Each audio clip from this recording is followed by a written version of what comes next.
Ooh, Town Hall 12.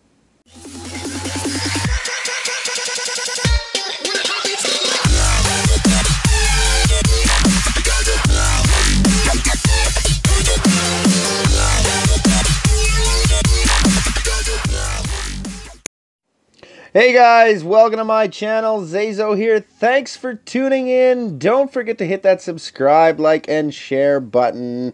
And we are just checking out some replays, mostly from my Town Hall 9. One up from the game there, doing a Town Hall 9 versus Town Hall 12. It can be done. You just have to do it the same way you were doing Town Hall 11s with the baby loon attacks. Perhaps the same technique going in with the Volks. I don't know, I haven't watched many replays, ground going in on the Town Hall 12s, but I do know with patience and just the right spots, picking off 50% on the bases is pretty much going to be the same as doing it on a Town Hall 11. A little bit more power with those archer towers and a few other defenses, but overall, depending the base layout really will depend where it goes. So that's what I think. I'm still kind of sticking away from those Town Hall 12 centers. Definitely taking the Town Hall 12 snipes, sometimes for the 2 stars, sometimes just for the 1 star. That's never a good thing. And how is everyone doing? My children officially finished their last day of school today. Not officially for the rest of their life or anything, of course. Just being 11 and 8 years old. They still got a bunch of schooling left ahead of them. However, done with their school year, they're pretty excited. So now they get to have the summer off. No summer off for me. And ooh, I could hear a bass opening in the background. Did you guys catch that? What account is that on? It's on ZaiZoe 3. I'll just tell you. And some of you may have noticed the new channel name change there.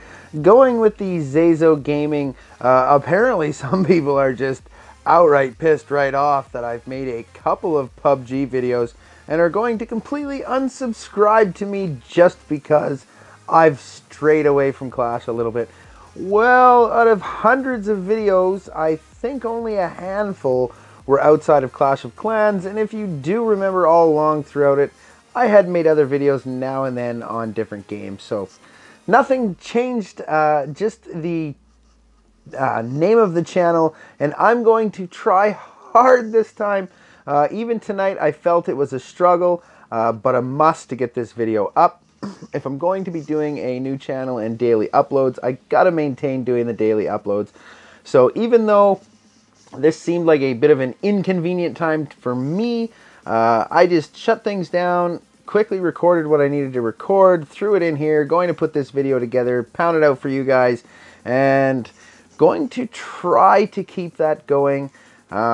We've heard this in the past, I don't know how many times, so who knows? I mean, maybe it'll happen this time. Maybe I'll just keep those daily uploads coming. But don't think for a second, just because I stray outside of a few Clash videos, that means I'm going to forever quit making Clash videos. Of course, all of you Clashers out there who are my subscribers have made me what I am. You motivate me to make my videos. I love every single one of you when you say thanks in Global, or that you love me in Global. You watch my videos, you like my videos, I make the best videos. I don't know about any of that. I think those words are all too kind. However, I will take it, and thank you very much. So I don't forget where the original ZaiZoe started as far as the YouTubing world goes. Still, I do not classify myself as a YouTuber. I just classify myself as a guy who makes random videos now and then when I can, and I just try and make them good enough in hopes that you guys will actually enjoy them. And a little bit of a mess up there, the game sending in all of those wall breakers a little too early to one side. Of course, the Barb King was locked in somewhere else. They would have went through had they have gone the right spot. So that's why I always like to drop like one first, see where it's going to go, and if it's going to go right, well then, you know, to continue with the rest. However, I think in this video, yes, this is the replay, I make the exact same mistake up top. If you keep a close eye out, I dropped down one wall breaker. Now that was just to see where he was going to go, and then I flooded the rest down. Wasn't even thinking. Normally I do just let the one go to the wall, make sure there was no trap set up there. So yeah, watch what you're doing with those wall breakers. Even the best of us like myself, we can nub it up a little bit. Probably should have sent one in right by the golem and then sent the rest in, seeing how things went. But we should still get in there, and a heavy defense. A golem and a hog bouncing around there. I don't think the hog made it very far, but that golem is going to be soaking up some of my troops and time and effort.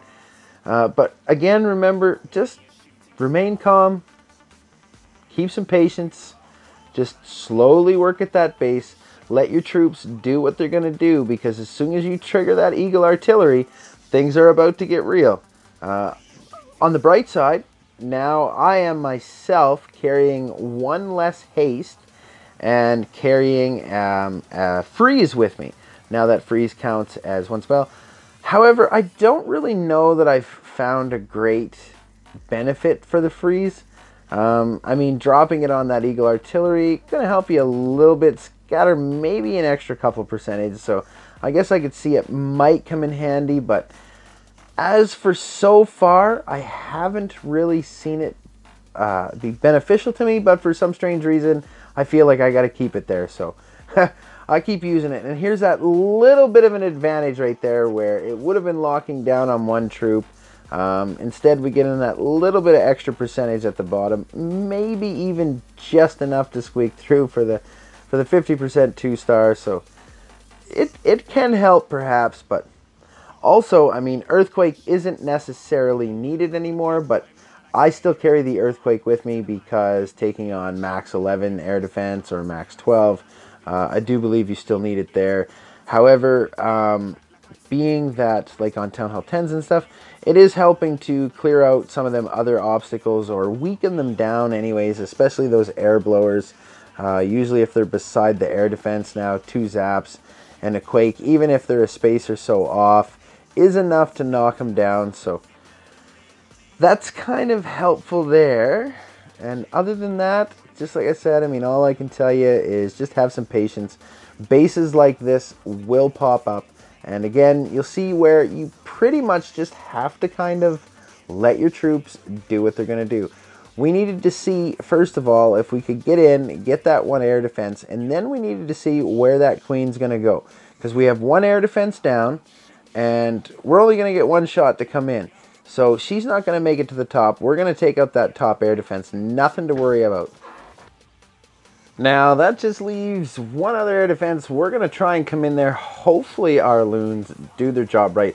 And you watch these loons right here.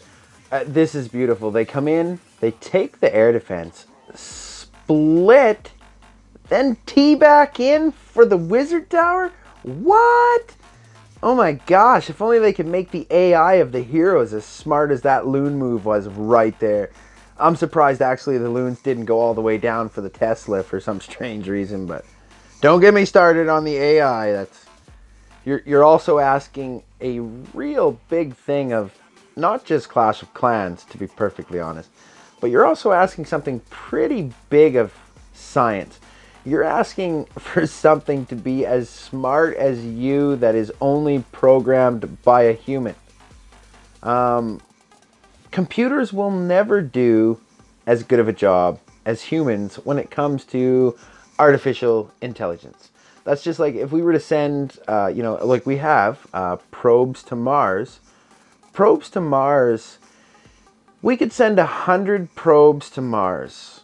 They will not gather as much information as just sending one human there.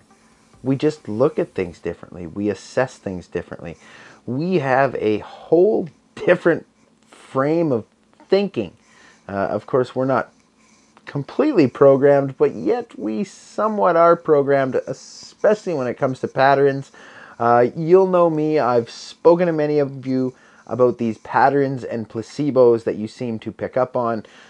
Humans pretty much are basically designed, so to speak, to notice patterns.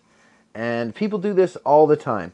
They also use fallacies like the post hoc fallacy of after this, therefore, because of this, meaning basically they will change their language from, just for example, from English over to Norse. They'll go in, they'll hit search. Wow, they find a couple bases. Well, after I changed my language, I found bases. Therefore, the reason I found bases was because I changed my language. That is a fallacy. That is also a placebo effect, and that is taking patterns and spotting them where they really aren't there. You're just thinking they're there because every time you seem to change your language, you seem to find a base or something goes on. I mean, it is so easy to do. So I don't actually expect too much from the game's AI or heroes. I think, for the most part, they're pretty good. I mean, maybe you could possibly try and tweak them a little bit, but like that's so over my head. I wouldn't even know how to criticize Supercell to make them actually any better, other than to just say that sometimes they suck.